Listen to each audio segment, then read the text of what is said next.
Solar battery से चलने वाली इलेक्ट्रिक बाइक के हवाले से 12वीं क्लास का एक स्टूडेंट नील शाह जिसका ताल्लुक गुजरात से है। देखें, अब इंडिया जो है वहाँ पर गरीबी ख़त्म कर रहा है और यहाँ जो है वो गरीब ख़त्म कर रहे हैं। अब यहाँ पर जब बंदे ही नहीं रहेंगे तो फिर ये बाइक तो यहाँ से फिर सेल आउट हो ही नहीं सकती ना। जितनी भी R&D के ऊपर काम है, जितना भी रिसर्च वर्क है, ये बॉर्डर पास हमारी नेबर कंट्री भारत की तरफ से ही क्यों देखने में आ रहा है। हमारी इन्वेंशन और हमारी क्रिएटिविटी, हमारा नौजवान किन चीज़ों में ज़्यादा बिजी है। मुसलमानों का एक मुल्क नहीं है, ये दुनिया सारी है मुसलमानों के लिए बनाई गई है। तो ये मतलब ये अभी कंप्लीट नहीं है, लेकिन दैट्स अमेजिंग। ये कैसे पॉसिबल है? ये तो बिल्कुल हो ही नहीं सकता। ये मतलब न्यू यहाँ की है कि कहाँ की है? यही तो मसला, ये हमारे पाकिस्तान की नहीं है। तो कहाँ की है फिर भी इतना कम प्राइस है? वैसे कौन सी मुल्क की लग रही है? कौन सी कंट्री लग रही है? ये मुझे लग रहा है कि जापान है, क्योंकि टेक्नोलॉजी में जापान इतना तेज़ और इतना आगे लग रहा है। आपको क्या लग रहा है? Germany I gas. प्रॉब्लम यह है कि हमारे यहाँ सबसे ज़्यादा इशू जो है ना वो तागुती कुव्वतों को डाल दिया जाता है, यानी कि गैर इस्लामी कुव्वतों पर डाल दिया जाता है, जबकि लिटरली दे डोंट केयर। हमने अपनी टांगे खुद खींचनी है।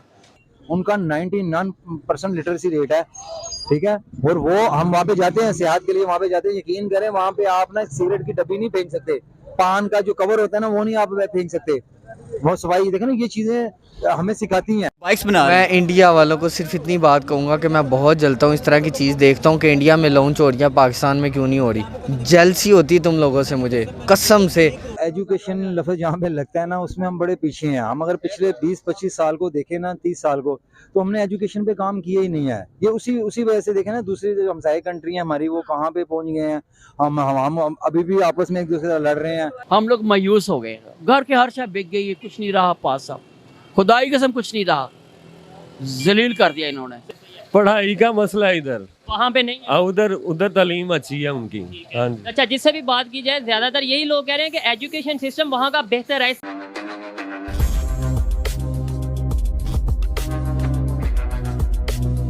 आज हम बात करेंगे सोलर बैटरी से चलने वाली इलेक्ट्रिक बाइक के हवाले से 12वीं क्लास का एक स्टूडेंट नील शाह जिसका ताल्लुक गुजरात से है, उसने लॉन्च किया है। मैं चलकर पाकिस्तानी आवाम से बात करूंगा और उनसे पूछूंगा कि जितनी भी R&D के ऊपर काम है, जितना भी रिसर्च वर्क है, ये बॉर्डर पास हमारी नेबर कंट्री भारत की तरफ से ही क्यों देखने में आ रहा है। हमारी इन्वेंशन और हमारी क्रिएटिविटी, हमारा नौजवान किन चीज़ों में ज़्यादा बिजी है, क्या देख रहा है, क्या तहकीकात कर रहा है। इस हवाले से चलकर पाकिस्तानी आवाम से बात करेंगे। आप अपनी आरा का इजहार कमेंट सेक्शन में करें। मैं इधर चलकर पाकिस्तानी आवाम से बात करता हूँ। अस्सलाम वालेकुम। वालेकुम अस्सलाम। आपका नाम?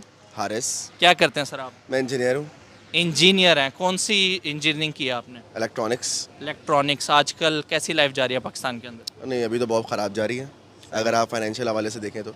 अच्छा, मेरा आज आपसे क्वेश्चन ये है, एक 12वीं क्लास का स्टूडेंट है नील शाह, गुजरात का है और मुस्लिम है, हमारी नेबर कंट्री, पड़ोसी कंट्री इंडिया के अंदर। अच्छा। उसने एक इलेक्ट्रिक बैटरी से चलने वाली जो है वो बाइक, सोलर बाइक जो है वो लॉन्च की है। किस तरीके से आप देखते हैं जितनी भी इन्वेंशन है ये उस साइड पे ज़्यादा क्यों हो रही हैं?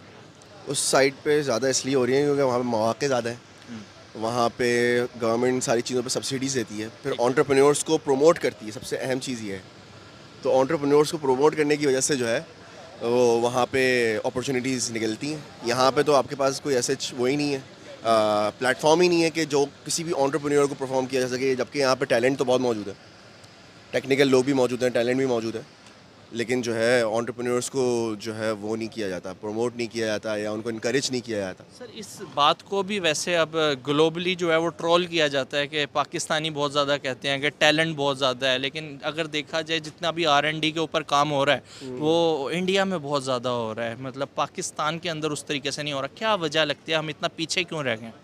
सर, पीछे इसलिए रह गए क्योंकि हमारी जब आपकी बेसिक नेसेसिटीज़ आपके पास मौजूद ना हो, आप उनको मुहैया नहीं करते, तो फिर इंसान अपने उस ज़रिए माश में लग जाता है कि जो उसकी प्राइमरी नीड्स है। जब तक आपके पास प्राइमरी नीड्स नहीं होंगी तो आप सेकेंडरी आपका कोई थॉट विजन नहीं बनेगा।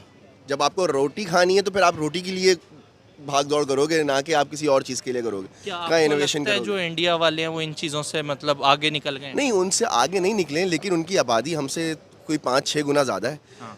तो आप वहाँ पर एक आध ऐसे जो है ऐसे शोषित देखते रहते हैं, सुनते रहते हैं। इसी तरीके से हमारे पास पाकिस्तान में भी एक आध नहीं है। अब अगर 2 महीने पहले देखा जाए, जो उधर के मदरसा स्टूडेंट्स हैं उन्होंने आपस में मिलकर एक रॉकेट लॉन्च किया है। अगर मैं पाकिस्तानी मदरसा तालीम की आपसे बात करूं, आपको क्या लगता है मदरसा तालीम के अंदर कितना साइंस और इन चीज़ों के बारे में बताया जाता है? नहीं, देखें यहाँ पे और वहाँ की डायनामिक्स में बिल्कुल चेंज है। ठीक है। इस वजह से चेंज है क्योंकि यहाँ जो भी मदरसा सिस्टम है या व्हाटएवर जो भी आप कह सकते हैं, उसको ऊपर जो रूल करता है वो पाकिस्तान की गवर्नमेंट करती है, एक मुस्लिम कंट्री करती है। वहाँ जो उनको rules and regulation and terms and conditions बना के दी जाती हैं, वहाँ पे वो एक सेकुलर कंट्री है या वो सो कॉल्ड हिंदू कंट्री है, तो इस वजह से जो है ना उनको वो बना के दिया जाता है। लेकिन सर तो रिसर्च एंड डेवलपमेंट जो है वो सो कॉल्ड हिंदू कंट्री को तो नहीं कहा गया था, वो तो कोई भी कर सकता है। बिल्कुल ऐसा ही है, बिल्कुल ऐसा ही है। लेकिन ये चीज़ उन्होंने क्यों पिक कर ली और हम क्यों इसमें इतना पीछे रह गए? सर हम मसला सारा ये ना कि वो हमारी रेशो की बात है। हम इतने गुर्बत से नीचे हमारी उसमें गिर चुके हैं और हमारी बेसिक नेसेसिटीज़ का मसला ये है कि हमें एक सही डायरेक्शन नहीं मिलती किसी भी लीडरशिप की तरफ से, कोई अच्छा प्लेटफॉर्म हमें मुहैया नहीं होता। वहाँ पर आपके इतने सारे वहाँ पे ज़राए, मिसाल के तौर पे हमारे पास रह दे के 4 सूबे हैं, वहाँ पे उनके मेरे ख्याल से आई थिंक मुझे एग्जैक्टली नहीं पता, कम उबेश 50 सूबे हैं या समथिंग कुछ इस तरीके के। 28 है। 28 सूबे हैं, ठीक है। तो वहाँ इतनी स्टेट्स में अगर मुझे इस अपॉर्चुनिटी इस स्टेट में नहीं मिल रही तो मैं अपनी इसी अपॉर्चुनिटी को लेके किसी और स्टेट में परफॉर्म करके उसको लॉन्च कर दूँ। यहाँ पे तो प्रॉब्लम ही मुख्तलिफ है हमारे यहाँ। अच्छा चले, इन्वेंशन को अगर हम एक साइड पे रखें, मुझे ये बताएं वैसे ओवरऑल भारत इस टाइम कितना आगे निकल गया पाकिस्तान से? 3 गुना आगे। आप करेंसी को देख लें, पाकिस्तान से 3 गुना ऊपर है, तो 3 गुना आगे मैं तो समझता हूँ कम से कम। और अगर देखा जाए हम क्या वजह रही है कि इतना पीछे रह गए? हमारी अपनी सुस्तियाँ हैं, हमारी अपनी करप्शन है, और बाकी आप इसको कह सकते हैं कि बहुत सारी चीज़ों की इंटरवेंशन है।